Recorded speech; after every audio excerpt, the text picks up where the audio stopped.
Hello everyone, कैसे हैं आप सब। आई होप कि आप सभी अच्छे होंगे। मैं Sangeeta from लर्नो hub, the free learning platform, जहां पढ़ सकते हैं math, science, SST absolutely free at learnohub.com।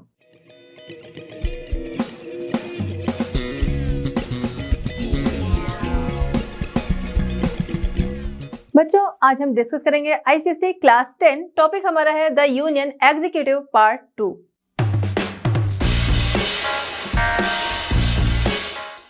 चलिए बच्चों, स्टार्ट करते हैं हमारी आज की video the union executive. The union executive का यहाँ पर हम सेकंड पार्ट देखेंगे। फर्स्ट पार्ट हम पहले देख चुके हैं, जहाँ पर हमने बात की थी हमारे प्रेसिडेंट के बारे में कि उनका टर्म क्या होता है, उनका इलेक्शन किस तरीके से होता है, और साथ ही साथ हमने उनकी पावर्स के बारे में बात की। तो उनकी पावर जो है वो बहुत ज़्यादा है। कुछ पावर हमने वहाँ पर डिस्कस की थी, कुछ पावर जो है हम अपने इस वीडियो में हम लोग डिस्कस करेंगे। साथ ही साथ पावर जानने के साथ ही साथ उनकी पावर की लिमिटेशन क्या है उसके बारे में भी डिस्कस करेंगे, उनकी पोजीशन के बारे में बात करेंगे और वाइस प्रेसिडेंट के बारे में भी बात करेंगे। तो स्टार्ट करते हैं बच्चों हमारा आज का चैप्टर, या कह सकते हैं आज का वीडियो। चैप्टर तो पहले वाला ही है, बट आज की वीडियो हम स्टार्ट करते हैं। तो यहाँ पर हम बात करेंगे जो हमारे प्रेसिडेंट होते हैं उनकी डिप्लोमेटिक पावर्स के बारे में। इसके पहले मिलिट्री पावर, एग्जीक्यूटिव पावर, ये सारी चीज़ें हम लोगों ने डिस्कस की थी। अब आते हैं डिप्लोमेटिक पावर। डिप्लोमेटिक पावर की बात करें तो हमारे जो प्रेसिडेंट होते हैं इनके पास डिप्लोमेटिक पावर भी होती है। देखिए, हमारी कंट्री का जो एम्बेसडर होता है जो कि दूसरी कंट्री में अपॉइंट होता है, तो इसका जो अपॉइंटमेंट होता है वो कौन करता है? हमारे प्रेसिडेंट ही करते हैं। अपॉइंटमेंट ऑफ एम्बेसडर जो दूसरी कंट्री में भेजे जाते हैं वो हमारे प्रेसिडेंट जो है वही जिसका नाम सुझाएंगे, या फिर इस कंट्री में जाना है, इनको इस कंट्री में जाना है, ये चीज़ जो है, ये डिसीजन जो है उनको अपॉइंट करना, ये किसका होता है? ये हमारे प्रेसिडेंट का होता है। एम्बेसडर क्यों अपॉइंट होते हैं दूसरी कंट्री में? आइडिया होगा। एम्बेसडर दूसरी कंट्री में अपॉइंट होते हैं कि वो क्या करते हैं, अपनी गवर्नमेंट का पॉइंट ऑफ व्यू जो है वो दूसरी कंट्री के गवर्नमेंट जो है उसमें रखते हैं, उसके सामने रखते हैं किसी भी मैटर को लेकर, इसलिए ये वहाँ पर जाते हैं, अपॉइंट होते हैं। दूसरा, हमारी कंट्री का कोई पर्सन जो है वो किसी फॉरेन कंट्री में गया, या तो वो वहाँ रहने गया है और या फिर हम कहें कि घूमने गया है। अब ऐसे में उसके साथ कोई प्रॉब्लम ना हो जाए, ठीक है, कोई प्रॉब्लम अगर आती है तो उसका सोल्यूशन जो है वो हमारे ये जो एम्बेसडर होते हैं जो हमारे प्रेसिडेंट के द्वारा दूसरी कंट्री में अपॉइंट किए हुए होते हैं, वो उसको सोल्यूशन जो है वो देते हैं, उसका सोल्यूशन निकालने की कोशिश करते हैं। जैसे अगर क्या है, कंट्री बेस पर किसी को परेशान किया जा रहा है, दूसरी कंट्री में गया, अब उसको जो प्रॉब्लम आ रही है वो कंट्री बेस पर आ रही है कि आप इस कंट्री से हो तो आपके साथ इस तरीके से व्यवहार किया जा रहा है, आपको ये बोला जा रहा है, या रेशियल डिस्क्रिमिनेशन वाली चीज़ें जो हैं वो सुनने को आती हैं। तो अगर ऐसी चीज़ें होती हैं तो वहाँ पर ये एम्बेसडर जो है वो उसका सोल्यूशन निकालते हैं, या कह सकते हैं वो उनकी हेल्प करते हैं, ठीक है। इसलिए ये अपॉइंट होते हैं दूसरी कंट्री में, और अपॉइंट करने का काम हमारे प्रेसिडेंट करते हैं। नेक्स्ट है कि दूसरी कंट्री के, भाई हमारे यहाँ से लोग जो हैं वो गए दूसरी कंट्री में हमारी गवर्नमेंट का पॉइंट ऑफ व्यू रखने के लिए, हमारे लोग जो हैं उनकी सुरक्षा के लिए, तो दूसरी कंट्री के भी एम्बेसडर यहाँ पर आते हैं, ठीक है। तो दूसरी कंट्री से, या कह सकते हैं फॉरेन कंट्री से जो एम्बेसडर आते हैं या डिप्लोमेटिक रिप्रेजेंटेटिव आते हैं, उनको रिसीव करने का काम हमारे प्रेसिडेंट करते हैं, ठीक है। उनका वेलकम प्रेसिडेंट करते हैं। Next, treaties and international agreement. जो ट्रीटीज़ होती हैं अदर कंट्रीज़ के साथ किसी भी चीज़ को लेकर, ट्रीटीज़ होती हैं, जैसे चाइना के साथ कोई ट्रीटी हुई, ठीक है। तो इस तरीके की जो चीज़ें होती हैं ये हमारे जो प्रेसिडेंट होते हैं इनके नाम पर ही होती हैं। या फिर कोई इंटरनेशनल एग्रीमेंट है वेपन्स को लेकर, ट्रेड को लेकर, इस तरीके की चीज़ों को लेकर अगर कोई एग्रीमेंट है तो वहाँ वो भी किसके नाम से होता है? वो हमारे प्रेसिडेंट के नाम से ही होता है। नेक्स्ट है रिप्रेजेंटेशन एट इंटरनेशनल कॉन्फ्रेंस, ठीक है। तो इंटरनेशनल कॉन्फ्रेंस जो है उसमें ये पार्टिसिपेट करते हैं और इस तरीके से इंडिया को रिप्रेजेंट करते हैं इंटरनेशनल कॉन्फ्रेंस में। चलिए बात करते हैं प्रेसिडेंट की इमरजेंसी पावर के बारे में। इमरजेंसी पावर जो कि प्रेसिडेंट की पावर्स में से बहुत ही इफेक्टिव और इम्पॉर्टेंट पावर है। यहाँ पर हम 3 तरीके की इमरजेंसी जो है वो देखेंगे, ठीक है। President can declare 3 types of emergencies. President जो है वो 3 तरह की इमरजेंसीज जो है वो डिक्लेयर कर सकते हैं। आर्टिकल 352, आर्टिकल 356, आर्टिकल 360, जहां पर हम बात करेंगे state, national and financial emergency के बारे में, ठीक है। तो सबसे पहले यहाँ पर हम जिक्र करेंगे किसका? नेशनल इमरजेंसी, आर्टिकल 352 के बारे में हम लोग बात करेंगे, जो कि नेशनल इमरजेंसी है। ये नेशनल इमरजेंसी जो है ये किन कंडीशन में लगाई जाती है और कैसे। इसका राइट तो हमने समझ लिया कि जो प्रेसिडेंट होते हैं इनके पास होता है ये इमरजेंसी लगाने का, लेकिन ये कैसे लगाई जाती है ये समझेंगे। किस कंडीशन में, जब क्या है, जब देश पर युद्ध का खतरा हो या फिर उसकी कोई टेरिटरी है पूरे देश पर, या उसकी कोई टेरिटरी जो है उस पर फॉरेन आक्रमण जो है उसका खतरा हो, या फिर अपनी ही आर्मी के लोग जो हैं उन्होंने रेबल कर दिया है, तो ऐसे क्या होगा, ऐसे टेरिटरी और देश जो है वो खतरे में होता है।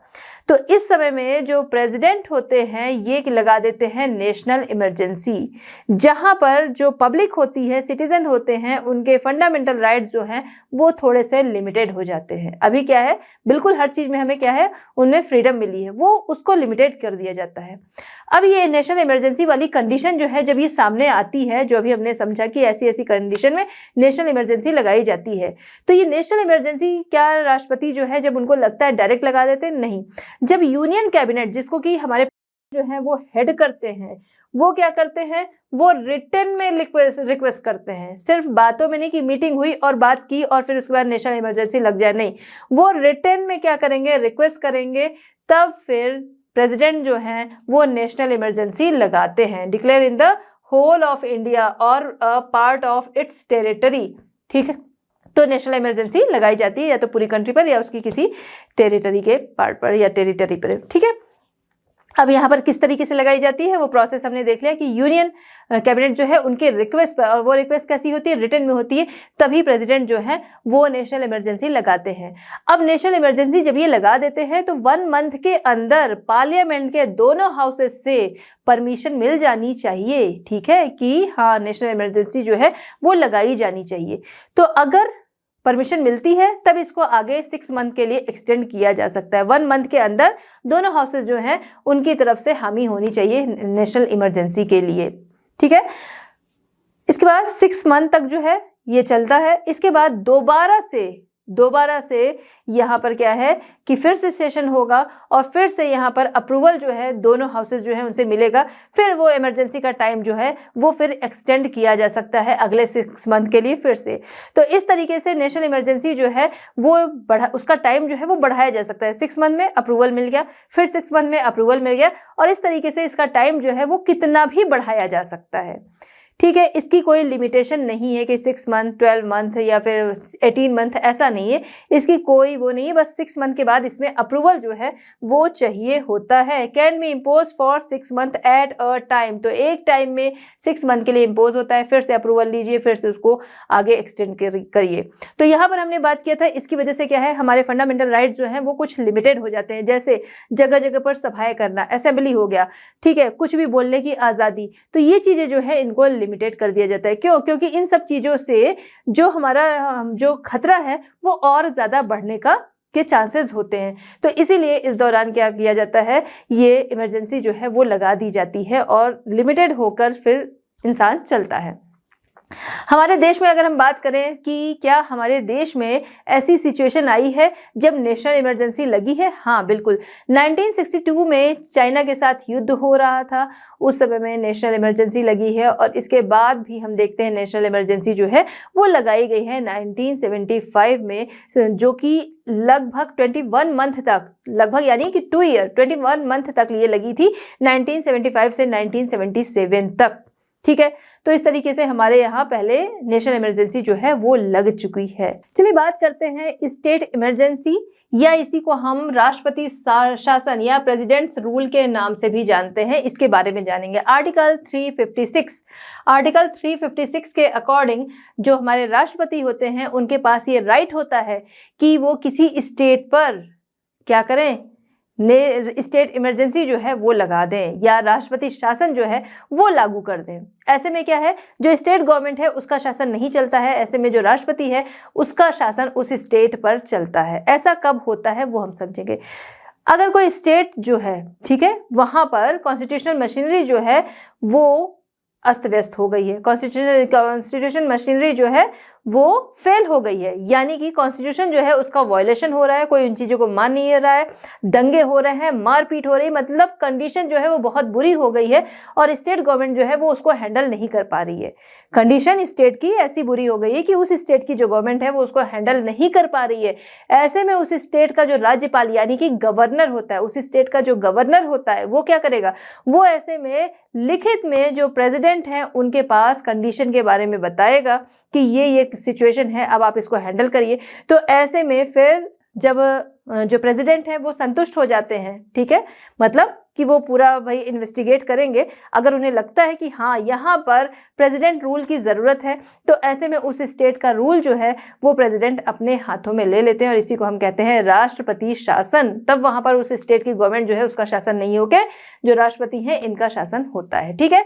Proclaimed if the president is satisfied, जब वो सेटिस्फाइड होता है, देखिए अभी हम लोगों ने बात किया based on the governors report, governor क्या है रिपोर्ट देता है, उस पर जब वो सेटिस्फाइड होते हैं तब ये रूल जो है वो लगाया जाता है। Must be approved by parliament, तो जैसा अभी हमने देखा था नेशनल इमरजेंसी के लिए कि वो लगा तो दिया गया लेकिन 1 मंथ में पार्लियामेंट के दोनों हाउसेस के द्वारा अप्रूव हो जाना चाहिए। तो यहाँ पर भी यही है लेकिन यहाँ पर 2 मंथ, ठीक है, 2 मंथ में क्या करना है, पार्लियामेंट के दोनों हाउसेस से अप्रूव करा लेना है, तभी ये नेशनल इमरजेंसी जो है वो राष्ट्रपति शासन जो है वो आगे चलेगा, ठीक है। तो यहाँ पर क्या है, अप्रूव कराने के लिए नॉर्मल तरीके से अप्रूव कराना है, यानी बस मेजॉरिटी जो है उसकी ज़रूरत होती है, 2/3 ये सब यहाँ पर सिस्टम नहीं, यहाँ पर सिर्फ ये क्या है कि बस मेजॉरिटी जो है वो मिल गई। तो ऐसे में ये शासन जो है वो फिर आगे 6 मंथ के लिए आगे एक्सटेंड हो जाता है। अब इसको ज़रूरत है कि आगे और भी एक्सटेंड करना है, तो ऐसे में क्या किया जाता है, दोबारा से यहाँ पर अप्रूव कराया जाता है पार्लियामेंट में और फिर उसके बाद 6 मंथ तक फिर चलता है, फिर ज़रूरत है एक्सटेंड करने की, फिर अप्रूव कराया जाता है, फिर 6 मंथ तक चलता है और ये चीज़ चलती है 3 इयर्स तक। तो मैक्सिमम इसका टाइम लिमिटेशन है 3 इयर्स तक। अगर उसके बाद भी ज़रूरी है तब कॉन्स्टिट्यूशन में कुछ अमेंडमेंट जो है वो करने के बाद इसको आगे बढ़ाया जा सकता है। Can be impose for 6 month, ठीक है, 6 मंथ तक इम्पोज कर सकते हैं, वो हम लोगों ने समझा। और इसके बाद ज़रूरत है तो फिर से अप्रूव कराएंगे और फिर से वो आगे चलेगा, ठीक है, यहाँ तक क्लियर। और 3 इयर्स तक चलता है, अगर ज़रूरत है तो फिर उसमें अमेंडमेंट के बाद कॉन्स्टिट्यूशन जो है उसमें अमेंडमेंट के बाद इसको आगे एक्सटेंड किया जा सकता है, जैसा कि इसके पहले पंजाब और जम्मू एंड कश्मीर में हो चुका है। केरला में भी स्टेट इमरजेंसी जो है वो पहले लगाई जा चुकी है 1959 में, ठीक है। तो ये चीज़ यहाँ तक आई होप कि आपको क्लियर हो गई होंगी। अब बात करते हैं फाइनेंशियल इमरजेंसी, आर्टिकल 360। देखिए आर्टिकल 360 के अकॉर्डिंग जो हमारे प्रेसिडेंट हैं उनके पास राइट है कि वो फाइनेंशियल इमरजेंसी लगा सकते हैं।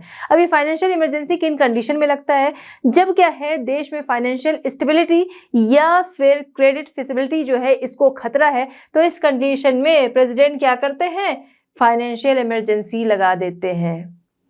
यानी कि अगर देश में क्या है फाइनेंस वाली कंडीशन जो है वो बहुत बुरी है, तो ऐसे में चीज़ें जो है वो सही तरीके से हैंडल हो सके इसके लिए फाइनेंशियल इमरजेंसी लगाई जाती है। हम देखें तो श्रीलंका, वहाँ पर कुछ सालों से कंडीशन जो है वो बहुत बुरी हो चुकी है जहाँ पर इसका यूज़ किया जा चुका है। हमारे देश में ऐसा नहीं हुआ है, हम सभी प्रे करेंगे कि ऐसा कभी हो भी ना कि फाइनेंशियल इमरजेंसी वाली कंडीशन हमारे यहाँ आए, ठीक है। तो इस तरीके से जो हमारे प्रेसिडेंट होते हैं, अगर ऐसी कंडीशन आती है तो वो फाइनेंशियल इमरजेंसी लगाने की पावर उनके पास होती है। जब ये फाइनेंशियल इमरजेंसी लगा दी जाती है तो विद इन 2 मंथ यहाँ पर पार्लियामेंट जो है उससे अप्रूवल जो है वो ज़रूरी होता है, ठीक है। तो इस तरीके की इमरजेंसी पावर जो है वो क्या करती हैं, वो इन क्रिटिकल सिचुएशन को हैंडल करने के लिए प्रेसिडेंट को पावर देती हैं, ठीक है, अथॉरिटी देती हैं कि वो उसको हैंडल कर सके। तो यहाँ पर हम देख रहे हैं कॉन्स्टिट्यूशनल सेफगार्ड, यानी कि ये सब आर्टिकल्स जो बने हैं कि इस तरीके से ये चीज़ें हैंडल करनी है, इस तरीके से ये चीज़ें हैंडल करनी है। तो कॉन्स्टिट्यूशनल सेफगार्ड कि जो कि क्या कर रहा है, जो हमारे प्रेसिडेंट हैं उनको राइट दे रहा है, और दूसरी तरफ क्या है पार्लियामेंट्री अप्रूवल, ठीक है। तो जब क्या है ये पावर्स जो है ये पावर्स जो हमारे प्रेसिडेंट जो उनको मिली है, साथ ही साथ कॉन्स्टिट्यूशनल सेफगार्ड और पार्लियामेंट्री अप्रूवल के द्वारा ऐसी जो सिचुएशन होती है उसको प्रेसिडेंट जो है वो क्या कर सकते हैं, इस पावर का यूज करते हुए उसको सही तरीके से बैलेंस कर सकते हैं, उसको हैंडल कर सकते हैं। इसलिए ये सारी पावर्स जो है वो उनको मिली है। चलिए बात करते हैं कि जब प्रेसिडेंट के द्वारा इमरजेंसी लगाई जाती है उससे किस तरीके का इफेक्ट पड़ता है। ठीक है, तो सबसे पहले आर्टिकल 352 हमने डिस्कस किया था, तो हम उसी के बारे में पढ़ेंगे। यानी कि जब क्या है, जब इंडिया की सिक्योरिटी पर खतरा बने तो ऐसे में प्रेसिडेंट जो इमरजेंसी लगाते हैं उसके बारे में हम लोग डिस्कस करेंगे कि उसका क्या प्रभाव पड़ता है। काफी सारे चेंजेस आ जाते हैं, जैसे सबसे पहला suspension of fundamental rights. Fundamental rights जो है वो सस्पेंड कर दिए जाते हैं, जैसे freedom of speech, freedom of movement, freedom of assembly, ये सारी चीजें जो है वो सस्पेंड कर दी जाती हैं। जबकि ये राइट जो है वो हर किसी को मिले होते हैं, हर जेंडर के लोग को मिले हैं, हर स्टेट के लोग को मिले हैं, हर कम्युनिटी के लोग को मिले हैं। ठीक है, लेकिन इस समय में क्या किया जाता है, इनको सस्पेंड कर दिया जाता है। साथ ही साथ कॉन्स्टिट्यूशनल रेमेडी वाला जो राइट है ये भी यहाँ पर सस्पेंड हो जाता है। ऐसे क्या है, अगर किसी के फंडामेंटल राइट्स जो है उनका वायलेशन होता है, चाहे गवर्नमेंट के द्वारा, चाहे पर्टिकुलर किसी पर्सन के द्वारा या जो प्रशासनिक सेवा में है उनके द्वारा, तो क्या किया जाता है, उसके खिलाफ कोर्ट जाया जा सकता है। बट यहाँ पर क्या है, कॉन्स्टिट्यूशनल रेमेडी वाला ऑप्शन जो है वो हट जाता है, यानी कि अब इंसान जो है वो कोर्ट भी नहीं जा सकता है। नेक्स्ट, अब ये सारी चीजें क्यों है, ये सारी इसीलिए ना कि इस तरीके की चीजें जो है वो और ना बढ़ें। ठीक है, जब लोग मूवमेंट करेंगे, असेंबली करेंगे, इससे क्या है, राइट्स जो हैं ये सारी चीजें और बढ़ सकती हैं। तो इन चीजों को कंट्रोल करने के लिए ऐसा काम किया जाता है और इसीलिए ऑब्वियस है कि ये इमरजेंसी जो है वो लगाई जाती है। Shift to unitary system. हमारे यहाँ गवर्नमेंट का कौन सा सिस्टम है, हमारे यहाँ गवर्नमेंट का फेडरल सिस्टम है, जिसमें क्या है, पावर जो है वो डिवाइड है सेंट्रल गवर्नमेंट और स्टेट गवर्नमेंट में। बट इस समय में क्या है, यूनिटरी सिस्टम आ जाता है यहाँ, जहां पर पावर जो है, जो हमारी एग्जीक्यूटिव पावर है उसके पास ही होती है। ठीक है, next, parliament extended power. Parliament की पावर जो है वो इस समय में एक्सटेंड हो जाती है। यानी कि अगर हम देखें, हमने क्या डिस्कस किया था इसके पहले, यूनियन लिस्ट जो है उस पर कानून सेंटर बनाएगा। उसके बाद हमने देखा था कि स्टेट लिस्ट है उस पर कानून स्टेट बनाएगा। अगर राज्यसभा चाहती है तभी क्या होगा, उस पर सेंट्रल जो है वो करेगा कि उस पर वो कानून बनाएगा। लेकिन इस समय में क्या होता है, इनकी पावर जो है वो इतनी एक्सटेंड हो जाती है कि स्टेट लिस्ट के कोई भी लॉ जो है उस पर ये अपने अकॉर्डिंग काम कर सकते हैं। ठीक है, उसके जो भी सब्जेक्ट है उस पर अपने अकॉर्डिंग ये लॉ बना सकते हैं। Central executive increased power. Central executive जो है इनकी पावर जो है वो इंक्रीज हो जाती है, यानी कि अब क्या है, मेन पावर में यही होते हैं। तो एक तरीके से डिक्टोरियल पावर जो है उस तरीके की पावर जो है में डेवलप हो जाती है इनकी पावर। यानी कि तानाशाह जिसको हम कह सकते हैं कि सिर्फ जो पर्सन सेंटर में है उसी की चलती है, जबकि हमारे यहाँ ऐसा नहीं है, फेडरल सिस्टम है तो। बट यहाँ पर क्या है, डिक्टेटरशिप जो है एक तरीके से वो आ जाती है कि उसी की बातें सबको माननी पड़ेंगी। ठीक है, तो इस तरीके से ये पावर जो है वो एक्सटेंड हो जाती है। चलिए बात करते हैं कि अगर ब्रेकडाउन वाली पोजीशन होती है, यानी कि कॉन्स्टिट्यूशनल ब्रेकडाउन की हम लोग बात कर रहे हैं, जिसको हमने देखा था आर्टिकल 356 कि अगर किसी स्टेट का एडमिनिस्ट्रेशन जो है वो क्या हो रहा है, एडमिनिस्ट्रेशन मशीनरी जो है वो ब्रेकडाउन हो गई, यानी कि वहाँ का जो शासन है वो पूरी तरह से खराब हो चुका है, बिगड़ चुका है। वहां पर क्या है, मारपीट हो रही है, दंगे हो रहे हैं, कुछ इस तरीके की सिचुएशन है और जो स्टेट गवर्नमेंट है वो उसको हैंडल नहीं कर पा रही है। ऐसे में गवर्नर जो है वो सिफारिश करता है राष्ट्रपति से और राष्ट्रपति जो है इन्वेस्टिगेट करते हैं और उसके बाद अगर सिचुएशन नहीं संभालने लायक है स्टेट गवर्नमेंट के अकॉर्डिंग के द्वारा, तो ऐसे में ये क्या करते हैं, अपने हाथों में शासन ले लेते हैं। तो वहां पर क्या लगता है, प्रेसिडेंट इमरजेंसी जो है वो लग जाती है, राष्ट्रपति शासन जो है वो इमरजेंसी वो वहां पर लगा दिया जाता है। ठीक है, तो अब इसका क्या इफेक्ट होता है वो हम लोग यहाँ पर समझेंगे। सबसे पहला, जो स्टेट गवर्नमेंट के हाथ में पावर होती है उसको जो प्रेसिडेंट है अपने हाथ में ले लेते हैं और गवर्नर की हेल्प से इसको हैंडल करते हैं। ठीक है, तो अब उस स्टेट का, उस पर्टिकुलर स्टेट का शासन जो है वो प्रेसिडेंट के हाथ में आ जाएगा। दूसरा, प्रेसिडेंट चाहे तो इस समय में क्या कर सकते हैं, जो विधानसभा है उसको और साथ ही साथ काउंसिल ऑफ मिनिस्टर्स जो हैं इनको सस्पेंड कर सकते हैं, विधानसभा को डिसॉल्व कर सकते हैं, और दूसरी तरफ क्या है, डिसमिस कर सकते हैं काउंसिल ऑफ मिनिस्टर्स को, या फिर इनको इस पोजीशन में, इनएक्टिव वाली पोजीशन में इनको रख सकते हैं। ठीक है, सस्पेंडेड इनएक्टिव वाली पोजीशन में इनको रख सकते हैं कि ये कोई काम जो है वो नहीं कर सकेंगे। इसके अलावा स्टेट लिस्ट के जो मैटर हैं या सब्जेक्ट्स हैं उस पर ये लॉ बना सकते हैं, और यहाँ तक कि उस स्टेट का एनुअल बजट प्रेजेंट कर सकते हैं और उसको पास कर सकते हैं। ये पावर इस समय में प्रेसिडेंट के पास आ जाती है और स्टेट से उसकी पावर छिन जाती है। अगर देश में फाइनेंशियल इमरजेंसी लगी हुई है, फाइनेंशियल इमरजेंसी जो है वो कब लगती है, तब लगती है जब राष्ट्रपति को ये लगता है कि फाइनेंशियल कंडीशन जो है देश की वो सही नहीं है और देश क्या है इस वजह से खतरे में है, तो ऐसे में फाइनेंशियल इमरजेंसी लगा दी जाती है। अब उसका इफेक्ट क्या होता है वो हम समझेंगे। ये आता है आपका आर्टिकल 360, ठीक है, तो इसके बारे में डिटेल हम लोगों ने पहले समझा था। अब इसके इफेक्ट क्या हो सकते हैं उसको हम लोग यहाँ पर देखेंगे। ठीक है, कि सबसे पहला reduction of public service salaries. अब क्या है, स्टेट गवर्नमेंट की बात हो या सेंट्रल गवर्नमेंट की बात हो, वहाँ पर जो स्टेट और सेंट्रल गवर्नमेंट की जो जॉब्स होती हैं, ठीक है, जो लोग उसमें काम कर रहे होते हैं, तो सेंट्रल और स्टेट गवर्नमेंट की जो पब्लिक सर्विसेज होती हैं उनको, उनकी सैलरी जो है उसको रिड्यूस किया जा सकता है। ठीक है, क्यों? क्योंकि अभी क्या है, फाइनेंशियल कंडीशन जो है वो देश की सही नहीं है, उसको सुधारने के लिए जहां जहां से जैसे जैसे हो सकेगा अमाउंट कट करने की कोशिश की जाएगी, जिससे क्या है कंट्री की फाइनेंशियल कंडीशन जो है वो सुधारी जा सके। ठीक है, तो नेशनल इमरजेंसी वाली कंडीशन में ये चीजें होती हैं। जैसे सिंपल सा अगर आप समझिए तो आपके घर का जो भी बजट होता है, ठीक है, कई बार क्या होता है कि किसी मंथ में बहुत ज़्यादा अमाउंट जो है वो खर्च हो गए, किसी मंथ में बहुत ज़्यादा अमाउंट खर्च हो गए। अब नेक्स्ट मंथ के लिए हम लोग कोशिश करते हैं कि कहाँ कहाँ से अमाउंट जो है वो थोड़े से बचाए जा सकते हैं, जहाँ से वो जो बहुत ज़रूरी चीज़ें नहीं है वहाँ से बचाया जा सकता है, तो उसको बचाने की कोशिश की जाती है। जैसे अगर है कि फेस्टिवल आ गया, एक्स्ट्रा जो खर्चे हैं वो आ गए, हाँ फ़ी जो है वो देनी है, EMI देनी है, बहुत सारी चीज़ें होती हैं, तो किसी मंथ में ये बर्डन जो है वो ज़्यादा हो गया।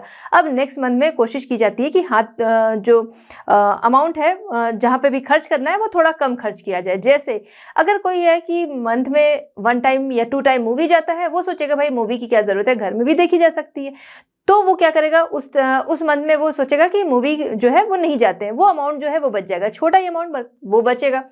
सोचेगा कि हाँ हम लोग मंथ में जो है 2 बार बाहर खाना खाने जाते हैं, 1 बार जाएंगे, या फिर हो सकता है इस मंथ में हम लोग ना जाएं। इस तरीके से तो जहाँ जहाँ से जो बहुत ज़रूरी चीज़ें नहीं है या जहाँ से रिड्यूस किया जा सकता है अमाउंट, वहाँ से रिड्यूस करने की कोशिश की जाती है। हमारे फैमिली मैटर जो होते हैं उसमें है, तो उस फैमिली लाइफ जो है, तो यहाँ तो क्या है देश की बात है। तो ऐसे में क्या है, जब पूरे देश की रक्षा की जा रही है, पूरे देश को हैंडल किया जा रहा है, उसी तरीके से जब ये इमरजेंसी होती है तो पूरे देश का सपोर्ट भी लिया जाता है। तो सपोर्ट जो है इस तरीके से लिया जाता है कि सैलरीज जो है वो क्या कर दी जाती है, रिड्यूस कर दी जाती है। दूसरी तरफ हाई कोर्ट और सुप्रीम कोर्ट के जजेस, उनकी सैलरीज जो है उसको भी रिड्यूस किया जाता है। मनी बिल, जब क्या है मनी बिल पार्लियामेंट में पेश होता है, लोकसभा में, ठीक है, मनी बिल लोकसभा में पेश होता है, तो कौन डिसाइड करता है ये मनी बिल है या नहीं, ये हमारे स्पीकर डिसाइड करते हैं। अब ये सारी पावर जो है वो किसके हाथ में आ जाती है, ये सारी पावर जो है प्रेसिडेंट के पास में आ जाती है, और प्रेसिडेंट क्या करता है, मनी बिल जो है उस पर अपना कंट्रोल करता है। जो स्टेट्स हैं भाई खर्च तो चलाना है, तो ऐसे में वो क्या करता है, जो स्टेट है उससे उनका बजट, उनके एक्शन के लिए, उनकी सहमति के लिए उनका बजट जो है वो भी मांगता है कि भाई कहाँ पर किस बजट की ज़रूरत है। इंस्ट्रक्शन टू स्टेट्स, स्टेट्स को वो इंस्ट्रक्शन देता है क्या, कि किस तरीके से खर्चे किए जाएं, ठीक है, किस तरीके से खर्चे किए जाएं। जैसे हम लोगों ने फैमिली वाली चीज़ अभी समझी, तो ऐसे में जो बड़ा है वो इंस्ट्रक्शन कर सकता है बच्चों को कि नहीं ये वाली चीज़ ज़रूरी नहीं है, हम लोग इसको बाद में करेंगे, अभी के लिए इसको हम लोग यहाँ से अमाउंट जो है वो बचा लेंगे। डायरेक्ट ऐसे नहीं बोला जाता कि अमाउंट बचा लेंगे, बट वहाँ का अमाउंट जो है वो बचाने की कोशिश की जाती है। तो उसी तरीके से यहाँ पर प्रेसिडेंट जो है वो स्टेट को इंस्ट्रक्शन देता है कि किस तरीके से पैसे जो हैं वो कहाँ पर खर्च किए जाएँ। अथॉरिटी फॉर फाइनेंशियल मेजर्स, तो फाइनेंशियल मेजर्स जो भी हैं उन पर अब अथॉरिटी किसकी होती है, वो प्रेसिडेंट की होती है, और वो जैसे चाहे वैसे इसको हैंडल करे। ठीक है, यानी कि कब कहाँ पर कितने अमाउंट देने हैं, किस कौन सा बिल जो है वो पास करना है, मनी बिल, वो सारी चीज अथॉरिटी जो होती है वो अब प्रेसिडेंट की होती है। नेक्स्ट, प्रेसिडेंट ऐसे टाइम में चाहे तो क्या करता है, फाइनेंस कमीशन जो है वो अपॉइंट करता है। तो फाइनेंस कमीशन जो है वो बनेगा, पूरी छानबीन करेगा, मतलब रिसर्च करेगा और कहाँ से किस तरीके से हम लोग क्या कर सकते हैं, कंडीशन को सुधार कर सकते हैं। तो इस तरीके की रिपोर्ट वो तैयार करता है और बताता है प्रेसिडेंट को, और प्रेसिडेंट जो है फिर उसके अकॉर्डिंग उस चीज को फॉलो करते हैं, जिससे कि कंट्री की फाइनेंशियल कंडीशन जो है वो सुधर सके। ठीक है, तो ये यहाँ पर इफेक्ट इस तरीके के आते हैं। चलिए बात करते हैं प्रेसिडेंट की डिस्क्रिएशनरी पावर के बारे में। अब इनकी डिस्क्रिएशनरी पावर क्या होती है, यानी विवेकाधीन पावर, यानी वो पावर जहां पर इनको जो डिसीजन लेना है वो अपनी समझ से वहां पर डिसीजन लेंगे। जैसे हमने देखा मैक्सिमम इनके पास जो पावर है वहां पर हमारे prime minister, council of minister जो है वो उनको एडवाइस करते हैं, उसके अकॉर्डिंग ये क्या करते हैं, डिसीजन लेते हैं। बट कुछ ऐसी भी पावर है इनके पास है जहां पर क्या है, कुछ ऐसे क्षेत्र हैं जहां पर ये क्या है, अपनी समझ से डिसीजन ले सकते हैं। वो क्या है वो हम समझेंगे, इसी को कहा जाता है डिस्क्रिएशनरी पावर। ठीक है, सबसे पहला है यहाँ पर एक्सेंट टू बिल। अगर इनके पास कोई बिल आता है, दोनों हाउसेस जो है वहां से बिल पास हो गया, लेकिन उसको तब तक पास नहीं माना जाता जब तक उसको प्रेसिडेंट जो है वो पास नहीं कर देते हैं। तो ऐसे में बिल जो है इनके पास आता है, अब ये चाहे तो उस बिल को वापस कर सकते हैं पुनर्विचार के लिए, कि दोबारा से इसमें कुछ सुधार जो है वो होने हैं, इस पे कुछ विचार करने हैं, इसके लिए वो वापस कर सकते हैं। ये इनकी अपनी पावर होती है, अपनी समझ, ये इनकी डिस्क्रिशनरी पावर है। इसमें जो काउंसिल ऑफ मिनिस्टर है या प्राइम मिनिस्टर है वो एडवाइस नहीं करेंगे, अपनी समझ से ये उस बिल को क्या कर सकते हैं, वापस उस समय में भेज सकते हैं। हाँ, दोबारा अगर वो बिल आएगा तब इनको, चाहे वो अमेंडमेंट के साथ आया है चाहे डायरेक्ट आया है, मतलब उसी तरीके का आ गया है, बट इनको तब उसको एक्सेप्ट करना पड़ेगा। बट फर्स्ट टाइम उसको रिजेक्ट करना, मतलब उसको वापस से सुधार के लिए देना, अमेंडमेंट के लिए देना, वो इनके हाथ में होता है। ठीक है, ये इनके पास पावर होती है। अब आते हैं time limit absence.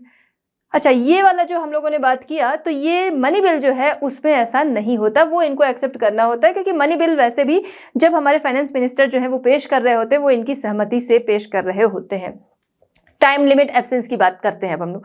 Time limit absence कहाँ पर, जब इनके पास कोई बिल आता है तो वह बिल जो है उसके लिए कोई टाइम लिमिट नहीं होती। जैसे राज्यसभा के मामले में हम लोग देखे थे कि उनके पास मनी बिल आता है, वो सिर्फ एक सजेशन के लिए आता है, उनके पास अप्रूवल की कोई ज़रूरत नहीं होती है, क्योंकि राज्यसभा में वो पेश नहीं होता है। ठीक है, अगर क्या है उन्होंने कुछ सजेशन दिया या उसको साइन कर दिया वो तो ठीक है, और अगर नहीं किया तो 14 डेज तक का उनके पास टाइम होता है, उसके अंदर में नहीं दिया तो 14 डेज के बाद उसको अपने आप पारित मान लिया जाता है, उनकी तरफ से पास मान लिया जाता है। ठीक है, तो उनके पास क्या है, एक टाइम लिमिट होती है 14 डेज की। बट यहाँ पर अगर हम देखेंगे तो प्रेसिडेंट के पास कोई टाइम लिमिट उसको पास करने की नहीं होती है, वो जब चाहे तब उसको पास कर सकते हैं। ठीक है, the constitution does not specify a time limit for the president to declare accept और रिफ्यूजल। ठीक है, वो एक्सेप्ट कर रहा है या रिफ्यूज कर रहा है, उसको रिजेक्ट कर रहा है। Allowing the president to keep the bill on the desk indefinitely known as a pocket veto. तो इसको क्या कहते हैं, इसको कहते हैं पॉकेट वीटो, कि वो उनकी डेस्क पे चाहे जब तक रखा रहे, वो उनकी मर्जी, जब देना होगा वो उस पर साइन करके दे देंगे, नहीं देना होगा तो जितने मर्जी उतने टाइम तक उसको वो अपने पास रख सकते हैं। ये उनका पॉकेट वीटो है। ठीक है, चलिए नेक्स्ट है गवर्नमेंट फॉर्मेशन। तो क्या है कि जो मेजॉरिटी में पार्टी वोट पाती है वो पार्टी क्या करती है, उसकी गवर्नमेंट बनती है। ठीक है, अब जहां पर मेजॉरिटी नहीं मिली है ऐसे में कोलिएशन वाली गवर्नमेंट बनती है। तो कोलिएशन वाली गवर्नमेंट जो बनती है वहां पर कोलिएशन जो होता है, गठबंधन जो होता है, उसका जो लीडर है उसको जब इनको लगता है हाँ ये गवर्नमेंट चला सकता है तो ये इनवाइट करते हैं कि आइए और आप गवर्नमेंट बनाइए। तो गवर्नमेंट फॉर्मेशन में ये राइट इनके पास होता है। इसके लिए कोई इनको बाध्य नहीं करता, कोई इनको एडवाइस नहीं करता कि इस पर्सन को आप जो है वो अब बुलाइए, नहीं। जहां पर लगता है कि हाँ गठबंधन जो है वो संख्या के अकॉर्डिंग है और ये पर्सन जो है गवर्नमेंट चला सकता है, तो ऐसे में ये बुलाते हैं। Next, dissolution of Lok Sabha. Lok Sabha को डिसॉल्व करने की पावर जो होती है वो इनके पास होती है जब क्या है, नो कॉन्फिडेंस मोशन जो है वो पास हो जाता है तो ऐसे में लोकसभा को डिसॉल्व करने की पावर इनकी होती है। देखिए, एक तो होता है कि जब गवर्नमेंट जो है प्राइम मिनिस्टर और काउंसिल ऑफ मिनिस्टर जो है जब वो कह रहे हैं तो एक तो उस समय में डिसॉल्व होगी, तो वो क्या है, वो उनकी एडवाइस से हो रहा है। और जब क्या है, नो कॉन्फिडेंस मोशन वाली कंडीशन है तो ऐसे में लोकसभा को डिसॉल्व करने का राइट जो है वो प्रेसिडेंट का होता है। नेक्स्ट है इंफॉर्मेशन सीकिंग। इंफॉर्मेशन सीकिंग जहां पर यूनियन से रिलेटेड जो एडमिनिस्ट्रेटिव मामले हैं वहां पर राष्ट्रपति जो है उसके पास ये राइट होता है, उसके पास डिस्क्रिशनरी पावर होती है कि वो प्रेसिडेंट से क्वेश्चन कर सकता है, उनसे इंफॉर्मेशन मांग सकता है कि इस बारे में हमें इंफॉर्मेशन दीजिए। नेक्स्ट है restraining care taker government. Restraining care taker government यानी कि जो केयर टेकर गवर्नमेंट है या जो भी केयर टेकर गवर्नमेंट है, जब कोई मेजर डिसीजन लेने हैं और वो उस पर क्या है अपने से कोई डिसीजन लेती है बिना किसी सलाह मशवरा के, तो ऐसे में ऐसे जो मेजर डिसीजन हैं उस पर गवर्नमेंट को रोकने का इनके पास राइट होता है कि मेजर डिसीजन वो अपने से ही बिना डिस्कशन के नहीं ले सकते हैं। नेक्स्ट है रिजर्वेशन ऑफ स्टेट बिल्स। ठीक है, तो स्टेट बिल्स के रिजर्वेशन की बात करें, गवर्नर क्या करता है, देखिए एक चीज यहां पर समझेंगे, जैसे एक सेंट्रल गवर्नमेंट है और प्रेसिडेंट जो है, ठीक है, इन दोनों की पावर के बारे में हम समझते हैं। उसी तरीके से स्टेट गवर्नर जो होता है, ठीक है, उसी तरह से अब प्रेसिडेंट जैसी पावर उतनी नहीं है, बट स्टेट के मामले में हम देखें तो एक हमारे स्टेट के मिनिस्टर हो गए यानी हमारे चीफ मिनिस्टर हो गए, और दूसरी तरफ जो प्रेसिडेंट वाली पावर होती है कुछ वैसा कह सकते हैं ओहदा जो है वो हमारे स्टेट गवर्नर जो है उनको मिलता है। तो क्या होता है कि स्टेट गवर्नर जो है वो किसी बिल को, ठीक है, किसी बिल को क्या कर सकते हैं, रिजर्व कर सकते हैं कि इस पर जो हमारे राष्ट्रपति हैं उनकी सहमति होगी तभी ये बिल जो है वो आगे पास होगा। तो इसके लिए उस बिल को रिजर्व करने की पावर जो है वो गवर्नर के पास होती है। अब ये बिल जब वो भेजते हैं प्रेसिडेंट के पास, प्रेसिडेंट उस बिल को देखते हैं, उन्हें लगता है नहीं इसमें कुछ सुधार की गुंजाइश है, तो वो वापस भेजते हैं कि इसको क्या रिकंसीडर जो है वो किया जाए, फिर से इस पर विचार किया जाए। अब ये जाता है लेजिस्लेटिव के पास यानी विधानमंडल जो है उसके पास जाता है। उनके पास 6 मंथ का टाइम होता है कि वो इस पर अपना जो भी डिसीजन है वो दें, मतलब इस पर पुनर्विचार जो है वो करें और इसको वापस से सबमिट करें। अब जब ये वापस से सबमिट होगा तो जो हमारे प्रेसिडेंट हैं उनके पास अभी भी ये राइट होगा कि ये फिर से इस बिल को वापस कर सकते हैं। जैसा कि हमने सेंट्रल मामले में देखा कि यहाँ पर एक बार इनके पास बिल आता है, वो अगर उन्होंने पुनर्विचार के लिए दे दिया, उसको पास नहीं किया, दोबारा आता है तो इनको पास करना पड़ता है। बट इस मामले में हम देखें जब लेजिस्लेटिव जो है वो बिल भेजता है तो दोबारा से इनके पास ये पावर रहती है कि उस बिल को ये वापस कर सकते हैं। ठीक है, तो the governor of a state holds discretionary power in reserving state bills for the president accent. ठीक है, तो गवर्नर के पास ये पावर होती है कि वो उस बिल को इनके एक्सेंट के लिए, प्रेसिडेंट के एक्सेंट के लिए उसको रिजर्व कर सकता है। अब इस तरीके की ये सारी हम लोगों ने डिस्क्रिशनरी पावर जो है वो देखी। ये पावर जो है वो क्या करती है, अलाउ करती है प्रेसिडेंट को कि वो सही जजमेंट, ठीक है, इंडिपेंडेंटली होकर कोई भी डिसीजन जजमेंट जो है वो ले सके, जिससे कि क्या है स्पेसिफाई सिचुएशन में, ठीक है, जो सिचुएशन जो है वो हमने देखी, तो ऐसी कोई सिचुएशन होती है तो ऐसे में इस तरीके के डिसीजन ये फ्री होके ले सकते हैं, इन पर किसी का भी दबाव नहीं होता है। ठीक है, जिससे ये क्या करते हैं, सेफ गार्ड, किसके, कॉन्स्टिट्यूशनल प्रोसेस के लिए सेफ गार्ड और गवर्नेंस वाला काम करते हैं। चलिए बात करते हैं प्रेसिडेंट की पावर की लिमिटेशन के बारे में। इनकी पावर हमने देखा कि काफ़ी इनके पास बहुत सारी पावर है। ठीक है, मिलिट्री पावर, इमरजेंसी पावर, ठीक है, हर तरीके की पावर हमने इनके पास देखा, लेकिन कहीं ना कहीं क्या है, इनकी पावर पर एक लिमिटेशन भी लगी है, वो हम देखेंगे कि क्या है। अब देखिए, जैसा कि हमारे जो राष्ट्रपति होते हैं, हमको ये दिखता है कि भाई इनके पास बहुत पावर है, तो ये चाहे तो तानाशाही कर सकते हैं। खासतौर से जब इमरजेंसी वाला केस हमने देखा, वहां पर सारे फैसले जो हैं वो इनको अपने अकॉर्डिंग लेने हैं। ठीक है, तो इस तरीके से तानाशाह बन सकते हैं, लेकिन हमारा कॉन्स्टिट्यूशन जो है वो इतना फ्लेक्सिबल नहीं है कि किसी को भी कुछ भी राइट इस तरीके से दे दे। ठीक है, तो आइए देखते हैं कि इनकी पावर की लिमिटेशन क्या है। Limitation on the power of the president, तो हम लोग बात करेंगे यहाँ पर लिमिटेशंस पर। क्या है? सबसे पहला पार्लियामेंट्री फॉर्म ऑफ गवर्नमेंट। तो हमारे यहाँ क्या है? पार्लियामेंट्री फॉर्म ऑफ गवर्नमेंट है, जहां पर क्या है, प्रेसिडेंट जो है वो नाम मात्र के उनके पास राइट हैं, उनके पास नाम मात्र के राइट होते हैं। वो जो भी काम करते हैं, ज़्यादातर उनके जो डिसीजन होते हैं वो कैसे होते हैं, वो काउंसिल ऑफ मिनिस्टर्स जो हैं इनकी एडवाइस पर होते हैं।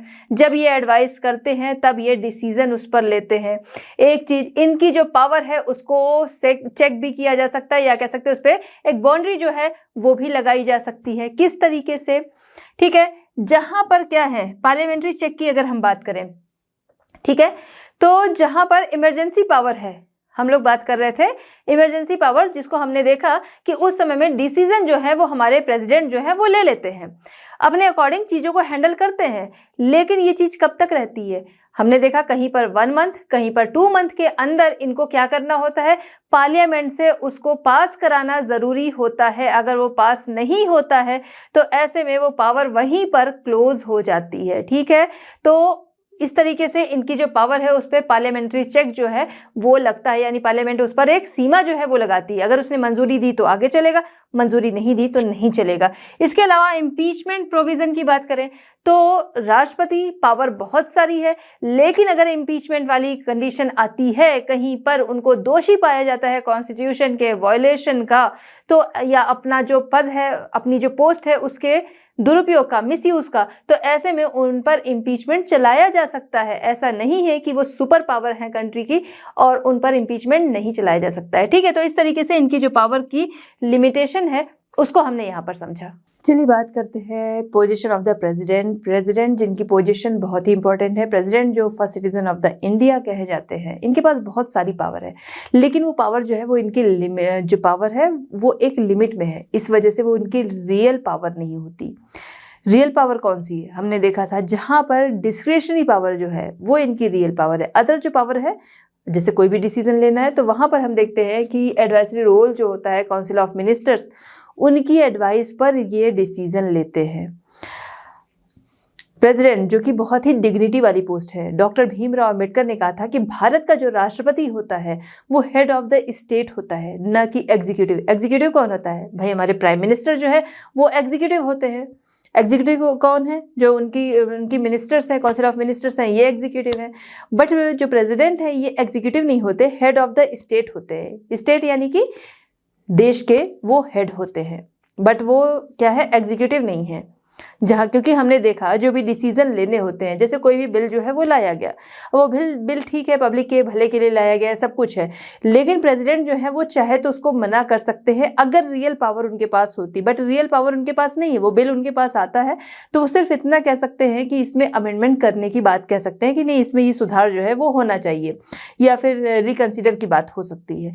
लेकिन दोबारा से वो बिल चाहे वैसे का वैसा ही उनके पास आ जाए, लेकिन तब ये उसको रिजेक्ट नहीं कर सकते हैं या फिर और कुछ नहीं कर सकते, तब उनको वो बिल जो है वो एक्सेप्ट करना होगा। इस तरीके से एग्जीक्यूटिव पावर जो है वो हमारे पीएम जो है इनके पास होती है। तो प्रेसिडेंट जो है वो हेड ऑफ द स्टेट होता है, न कि एग्जीक्यूटिव होता है। प्रेसिडेंट जो है वो रिप्रेजेंट करते हैं नेशन को, न कि नेशन पर रूल करते हैं। रूल करने वाला कौन है? हमारे प्राइम मिनिस्टर होते हैं। प्रेसिडेंट इनके पास राइट है इंफॉर्मेशन का, राइट टू इंफॉर्मेशन। भाई मान लीजिए कैबिनेट जो है उसकी बैठक हुई, उसकी मीटिंग हुई, वहाँ पर क्या बातें हुई, क्या पॉलिसीज़ जो हैं उनको उन पर बातें हुई, कौन से प्रोग्राम्स की बातें हुई, ये सारी चीज़ें जो है वो जानने का राइट होता है प्रेसिडेंट का। और इसीलिए प्राइम मिनिस्टर यहाँ पर लिंक के रूप में काम करते हैं। वो इन्फॉर्मेशन जो है वो प्रेसिडेंट तक पहुँचाते हैं। Growing importance of discretionary power. Discretionary power जो विवेकाधीन पावर कह सकते हैं, या फिर कह सकते हैं कि अपने विचार से कोई डिसीजन लेना। तो जो हमारे प्रेसिडेंट हैं उनकी डिस्क्रिशनरी पावर जो है वो हम देख रहे हैं समय के साथ बहुत तेजी से बढ़ रही है। उसकी इंपॉर्टेंस जो है वो बढ़ रही है। क्यों बढ़ रही? क्योंकि आज के टाइम में कोई भी पार्टी जो है वो मेजॉरिटी में नहीं आ पा रही है। और मेजॉरिटी में अगर पार्टी आ गई तब क्या होगा? मेजॉरिटी में पार्टी आई तो जिसको भाई पब्लिक ने चुना है, जो पार्टी मेजॉरिटी में आई है उसका जो लीडर होगा वही पीएम बनेगा। लेकिन क्या है, मेजॉरिटी में नहीं है तो कोलिशन जो है वो बनता है, गठबंधन बनता है, और वहाँ पर जिसके लिए लगता है इनको कि हाँ ये पर्सन जो है वो देश चला सकता है, उसको ये एज अ प्रेसिडेंट अपॉइंट करते हैं। तो यहाँ पर क्या है, अगर हम बात करें जहाँ पर कोलिशन वाली गवर्नमेंट बन रही है वहाँ पर इनकी डिस्क्रिशनरी पावर जो है उसका यूज़ हो रहा है।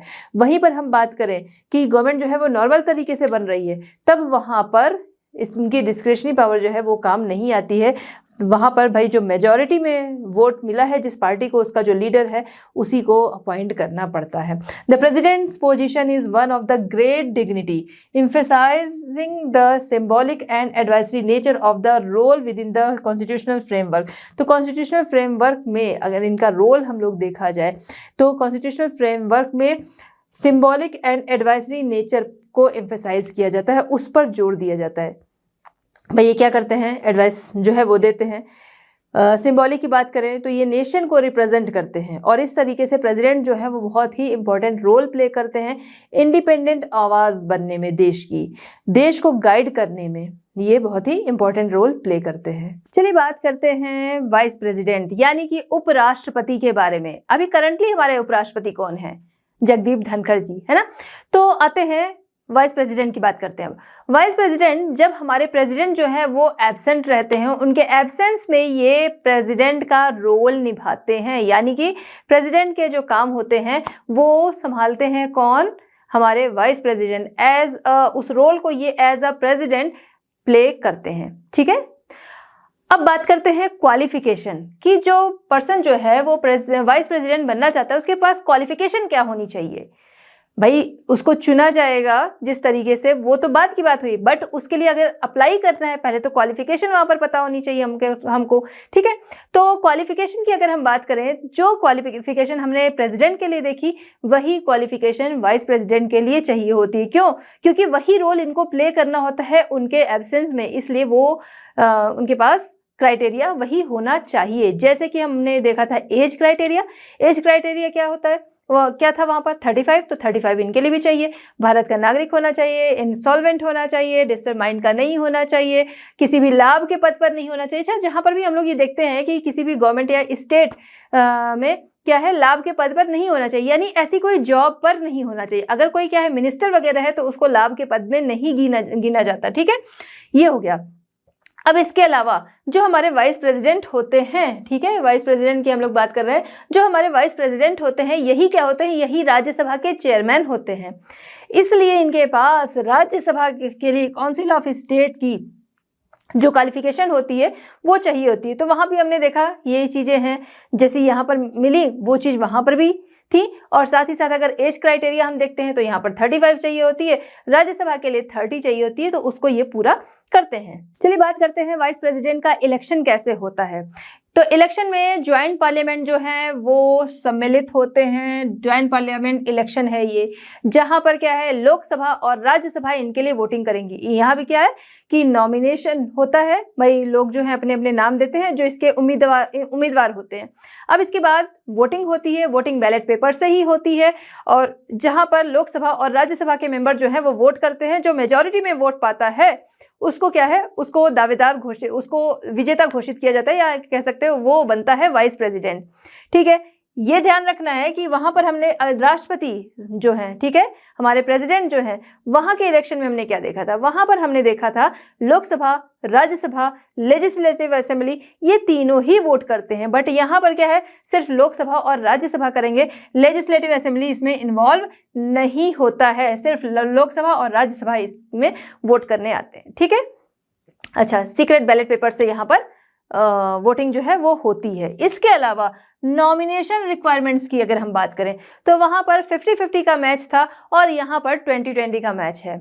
मतलब हमने वहाँ पर डिस्कस किया था कि 50 लोग जो हैं वो उस पर्सन का नाम दें, साथ ही साथ अदर 50% लोग जो हैं 50 लोग जो हैं वो नाम दें, अदर 50 लोग जो हैं वो क्या करें, उस नाम को सपोर्ट करें कि हाँ हम भी साथ में, यानी 100% जो है वो वहाँ पर चाहिए। यहाँ पर क्या है 20% यानी 20 लोग जो हैं वो इनका नाम दें, साथ ही साथ अदर 20 लोग जो हैं उस नाम को सपोर्ट करें, यानी टोटल 40 मेंबर्स जो हैं वो चाहिए होते हैं नॉमिनेशन के लिए, ठीक है। नॉमिनेशन रिक्वायरमेंट ये है कि 40% जो है वो इनके साथ हों।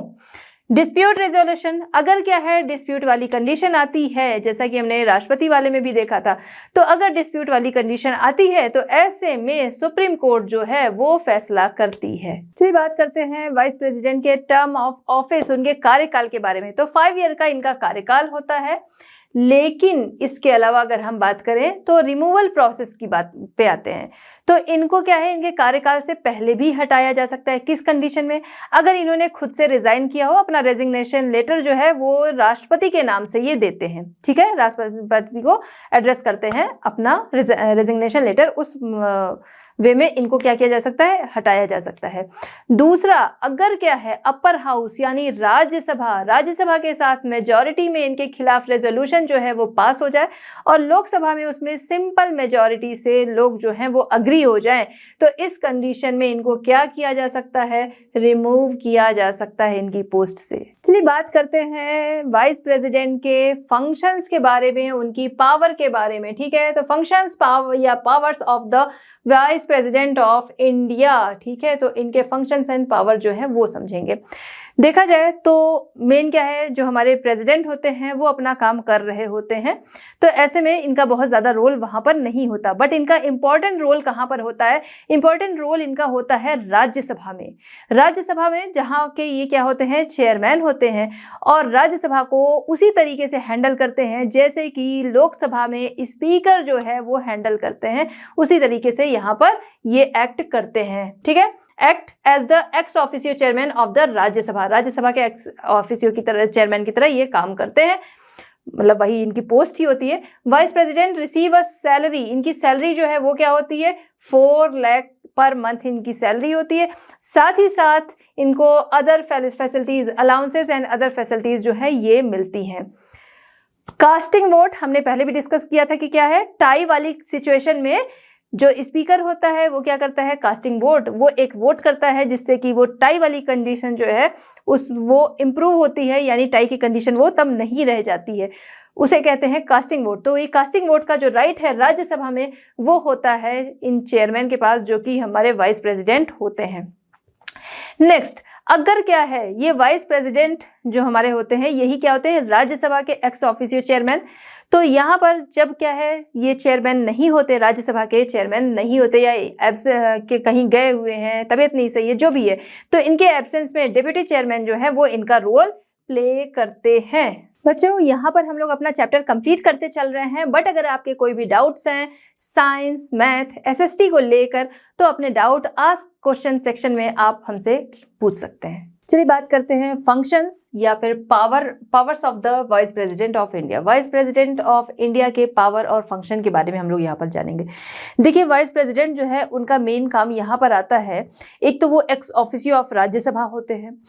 इसके अलावा अगर हम बात करें कि इनका फंक्शन या कार्य की बात करें, तो जब हमारे प्रेसिडेंट जो हैं वो नहीं रहते या उनकी सीट जो है वो वैकेंट है, तो ऐसे में अगर उनकी सीट खाली है, तो ऐसे में जो वाइस प्रेसिडेंट होते हैं वो as a president role play करते हैं।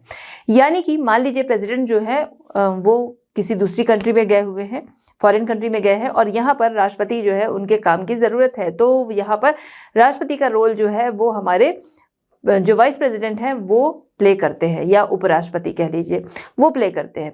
या फिर कह सकते हैं प्रेसिडेंट जो हैं कहीं पर गए हैं, या उनकी तबीयत नहीं सही है, या उन्होंने रिज़ाइन कर दिया है, या उनकी डेथ हो गई है, और या फिर उन पर इम्पीचमेंट लगा है, तो ऐसे में क्या है, वो सीट जो है वो वैकेंट रहेगी और उस खाली सीट पर as a president role play करेंगे वाइस प्रेसिडेंट।